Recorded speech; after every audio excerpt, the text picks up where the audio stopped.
Hello dear student, आप सभी का ट्रैक्टिव क्लासेस में स्वागत है। हम स्टार्ट करने जा रहे हैं आज बच्चों strength of material and mechanics of solid, जो हमारे सिविल इंजीनियरिंग और मैकेनिकल स्टूडेंट के लिए एक मोस्ट इंपोर्टेंट सब्जेक्ट है।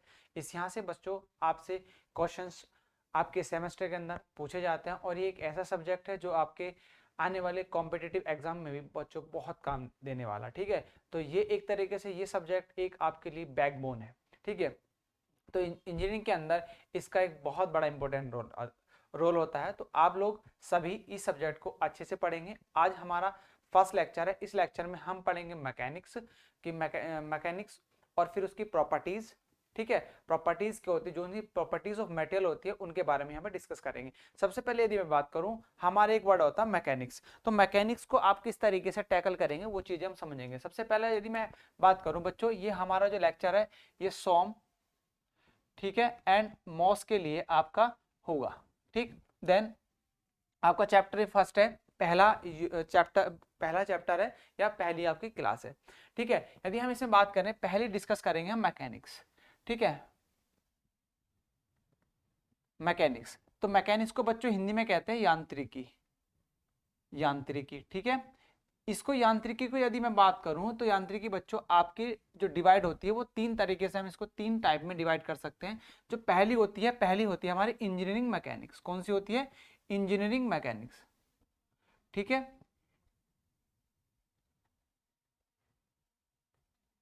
ठीक। इसके अंदर हम क्या कौन सी चीजें पढ़ते हैं वो चीजें देखिए मैं बता देता हूं आपके। इसके अंदर हम पढ़ते हैं स्टडी, जो करते हैं स्टडी करते हैं रिज्ड बॉडी की, study force in rigid body, on force in rigid body. यदि हम बात करें तो हम किस तरीके से लिखते हैं कि इसमें इसमें इसमें रिज्ड बॉडी, बॉडी के ऊपर फोर्सेस को लगाकर उसकी स्ट्रेंथ को चेक किया जाता है। ये आप यहां पे किया जाता है, तो इस तरीके से आप यहां पे लिख सकते हैं। ठीक है, यदि मैं इसकी बात करूं मैकेनिक्स, देन दूसरा होता है बच्चों, दूसरा आता है आपका इसी के अंदर, जो दूसरा हम पढ़ते हैं वो पढ़ते हैं हम सोम एंड मोस। ठीक, एंड मोस, ये वाली हम दोनों चीजें पढ़ते हैं। इसके अंदर कैसे होते हैं, इसके अंदर सबसे पहले यदि बताऊं, सपोज यदि एग्जाम्पल के रूप में हम लिखें, एक बॉडी है, ये बॉडी आपकी कुछ किसी पार्टिकल से बनी होती है। कोई भी एक सॉलिड पार्टिकल्स है, सॉलिड ये वस्तु है, या सपोज ये एक मार्कर है, जो भी ये वाला एक बॉडी है, तो ये भी किसी एक पार्टिकल से बने हुए, काफी सारे पार्टिकल से मिलकर इसका एक शेप दिया गया है। तो यदि मैं बात करूं ये कोई बॉडी है, तो बॉडी भी क्या होगी, आपके पार्टिकल से बनी होगी। ठीक है, ये छोटे छोटे आपके पार्टिकल्स होते हैं इसके अंदर। ठीक है, तो ये पार्टिकल्स क्या करते हैं, इसको यदि मैं एक सरफेस पे रख दूं, ये सरफेस पे रख दी गई, तो यदि इस पे फोर्स लगाया जाए बच्चों, तो बस ये क्या होगा, ये अपनी शेप में कोई भी परिवर्तन नहीं करेगा। ठीक है, बट ये फोर्स के कारण अपने स्थान को चेंज तो कर सकता है, पर इसकी बॉडी में कोई भी चेंजेस नहीं आएंगे।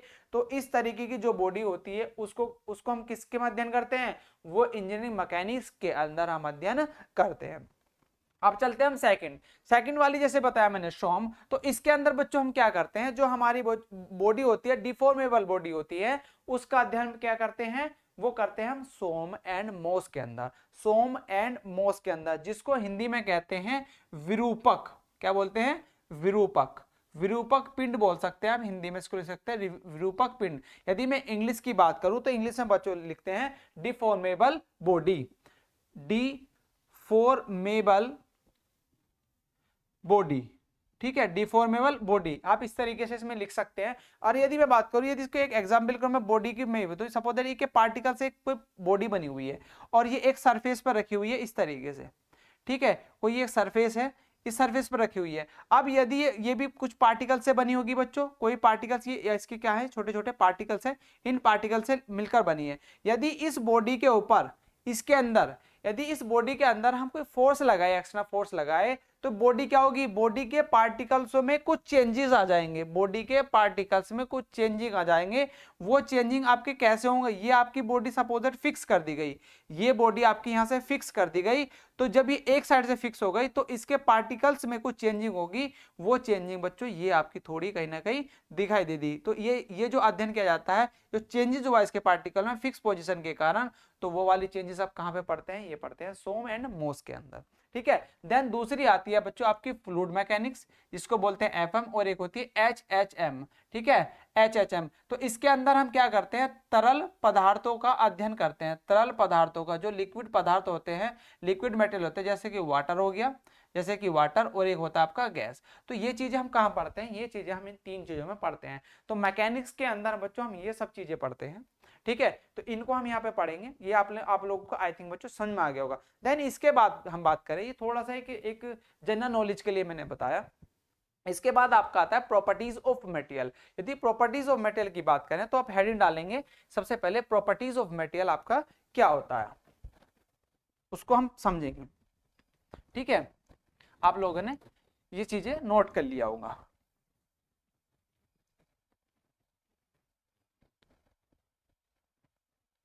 ठीक है, अब यदि मैं बात करूं प्रॉपर्टीज ऑफ मटेरियल, ठीक है, अब हेडिंग आप डालेंगे यहां पे properties of material, properties of material.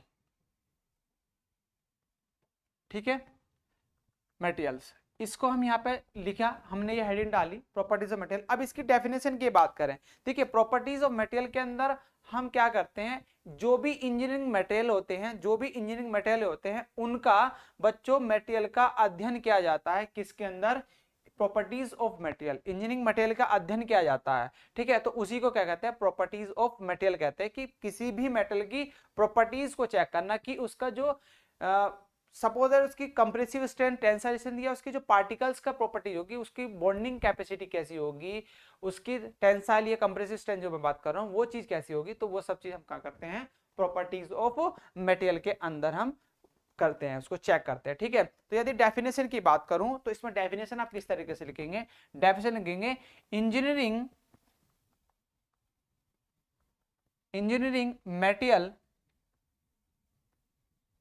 Material की स्ट्रेंथ तथा उनके परिवर्तन के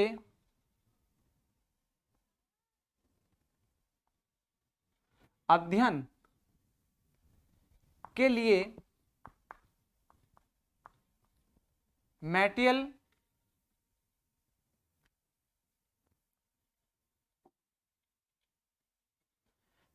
की प्रॉपर्टीज को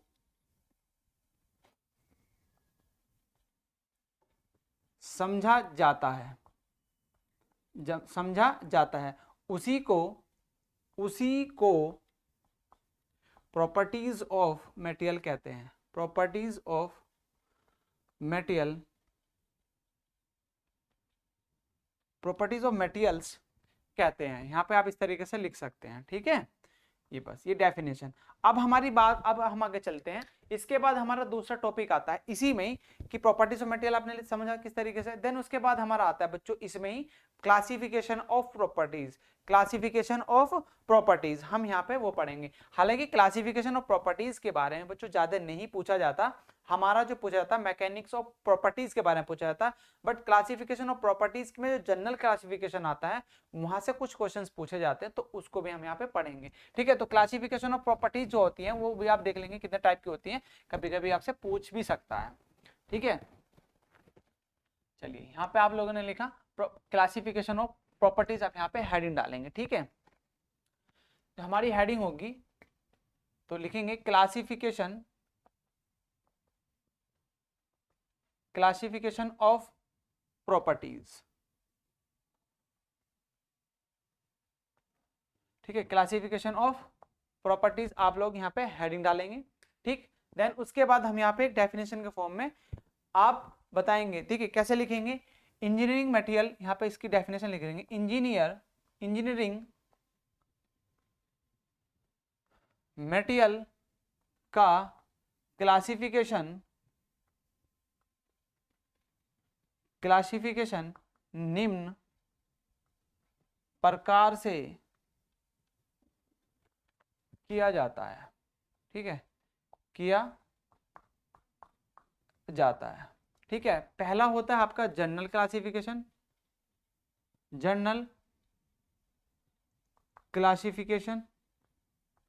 ठीक है। दूसरा होता है बच्चों आपका, दूसरा होता है industrial classification,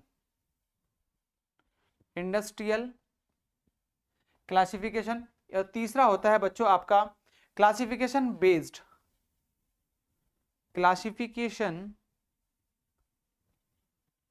based on utility, ठीक है। देन आपका फोर्थ होता है क्लासिफिकेशन बेस्ड ऑन फैब्रिकेशन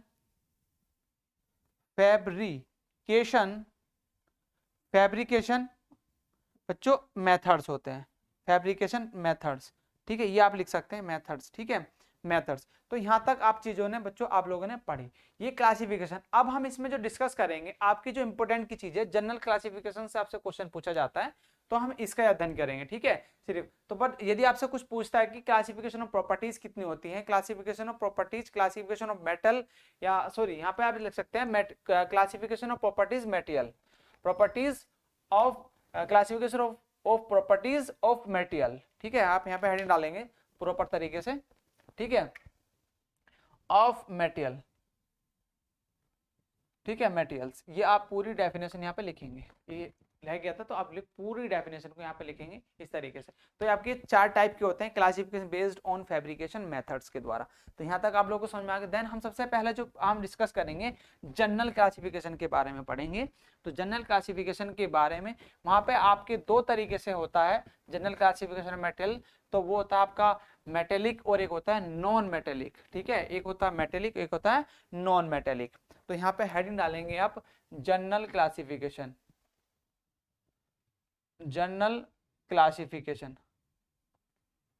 ठीक है, जनरल क्लासिफिकेशन के अंदर हम सबसे पहले मेटेलिक और नॉन मेटेलिक को पढ़ने से पहले हम इसमें मेटल के बारे में बात करेंगे। यदि मैं मेटल की बात करूं, आपको डायग्राम के थ्रू में समझाने की कोशिश करूंगा। मेटल आपके 2 तरीके होते हैं, जो मटेरियल होता है, ठीक है बच्चों, जो आपका मटेरियल होता है, मेटेरियल आपके 2 तरीके से, दो टाइप का होता है। एक होता है मेटेलिक मेटेरियल,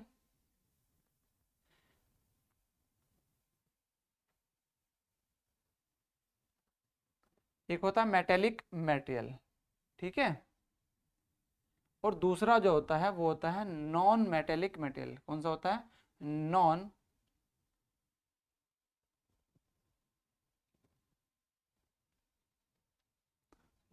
मेटेलिक मेटेरियल, ठीक है, नॉन मेटेलिक मेटेरियल लिखा हो, नॉन मेटेलिक मेटेरियल है बच्चों, ठीक है। तो यदि मैं बात करूं जो मेटेलिक कौन सा होता है, नॉन मेटेलिक कौन सा होता है, देखिए जिसके अंदर आपका हार्डनेस प्रेजेंट हो, ठीक है, या जिसके अंदर आयरन की क्वांटिटी या कॉपर क्वांटिटी प्रेजेंट हो, उसको क्या कहते हैं? मेटेलिक। जैसे कि आपका जैसे आयरन कॉपर, ठीक है, आपका कॉपर हो गया, ब्रास हो गया, ठीक है, जिंक हो गया, ठीक, ये सब चीज क्या है बच्चों? ये आपकी क्या है?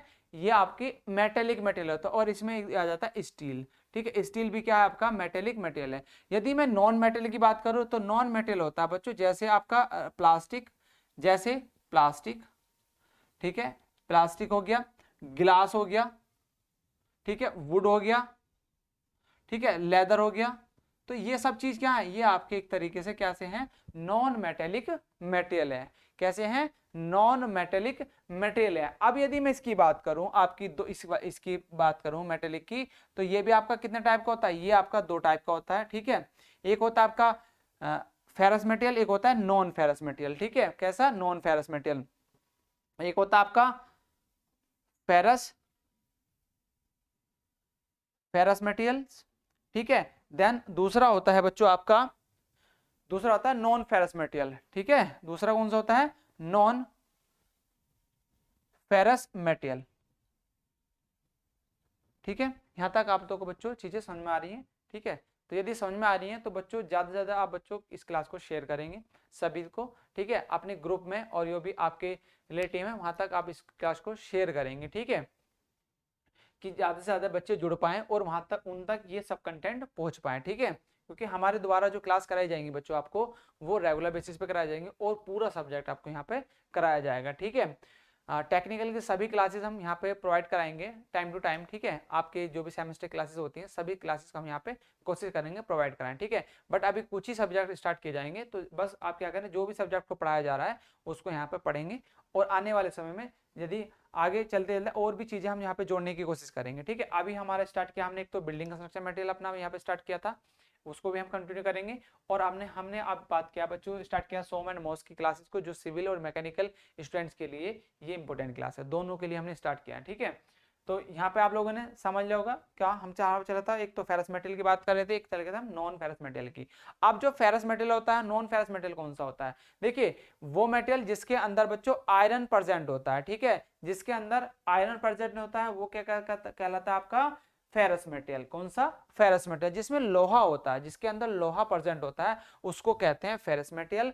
और जिसके अंदर बच्चों यदि मैं बात करूं नॉन फेरस मेटेरियल कौन सा होगा, नॉन फेरस मेटेरियल वो होगा जिसके अंदर आयरन प्रेजेंट नहीं होगा, जिसके अंदर बच्चों क्या होगी, उसमें मुख्यतः क्या होगा, लोहा, जो लोह धातु होती है, फेरस मेटेरियल मुख्यतः प्रेजेंट नहीं होता है, उसको क्या कहते हैं, नॉन फेरस मेटेरियल कहते हैं। जैसे यदि मैं बात करूं इसके अंदर, जैसे आयरन हो गया, स्टील हो गया, ठीक है। तो इसके अंदर की बात करें तो फेरस मेटेरियल आपके कौन कौन से होते हैं, जो फेरस मेटेरियल होते हैं इसके अंदर होते हैं आपके मोस्टली, जैसे एल्यूमिनियम हो गया, रांग हो गया, तांबा हो गया, ब्रास हो गया, तो वो कैसे कहलाते हैं, क्योंकि इसके अंदर आयरन प्रेजेंट नहीं होता है, इसमें आयरन प्रेजेंट होता है। तो आप लिख सकते हैं इसमें, यहां पे लिख सकते हैं इसमें आयरन होता है, ठीक है, होता है। तो इसके अंदर जो एग्जाम्पल लिखेंगे, जैसे आप एग्जाम्पल में भी लिख सकते हैं, जैसे जैसे एग्जाम्पल में बच्चों हम लिख सकते हैं, जैसे जैसे आयरन, आयरन, स्टील, ठीक है, स्टील हो गया, और मेटल हो गए, जो मेटल्स होते हैं वो हो गए। तो ये क्या कर लेंगे, सारे आपके फेरस मेटेरियल के अंदर आएंगे। और इसके अंदर इसमें क्या होता है, इसमें इसमें लोहा, लोहा नहीं होता है, नहीं होता है, ठीक है। तो उसे क्या कहते हैं, उसे कहते हैं हम नॉन फेरस मेटेरियल। इसमें लिखेंगे जैसे जैसे जैसे आप लिख सकते हैं तांबा, ठीक है, तांबा हो गया, पीतल हो गया बच्चों, पीतल, जैसे तांबा, पीतल। और लिख सकते हैं यहाँ पे एल्यूमिनियम, क्या, एल्यूमिनियम, ठीक है, एल्यूमिनियम भी लिख सकते हैं। और लिख सकते हैं रांग, ठीक है, रांग आदि जो होते हैं मेटेरियल वो कहलाते हैं आपके ferrous material, non ferrous material. तो आप यहाँ पे लिख सकते हैं, यदि हम इसकी बात करें मेटेलिक मेटेरियल कौन सा होता है, नॉन मेटेलिक मेटेरियल कौन सा होता है, तो आप इसको भी डेफिनेशन की फॉर्म में लिख सकते हैं। तो इसको मैं कैसे किस तरीके से लिखेंगे, वे पदार्थ जिनके अंदर मेटल्स होते हैं वो क्या कहलाते हैं आपके मेटेलिक मेटेरियल। जिनके अंदर बच्चों क्या होते हैं, मेटल बिल्कुल भी नहीं होता, जिनके अंदर मेटल बिल्कुल भी नहीं होता उनको क्या कहते हैं आप, नॉन मेटल मेटेरियल कहते हैं। इसके अंदर मेटल प्रेजेंट होता है, इसके अंदर मेटल प्रेजेंट नहीं होता, बिल्कुल भी नहीं होता, तो उसको नॉन मेटल मेटेरियल कहते हैं।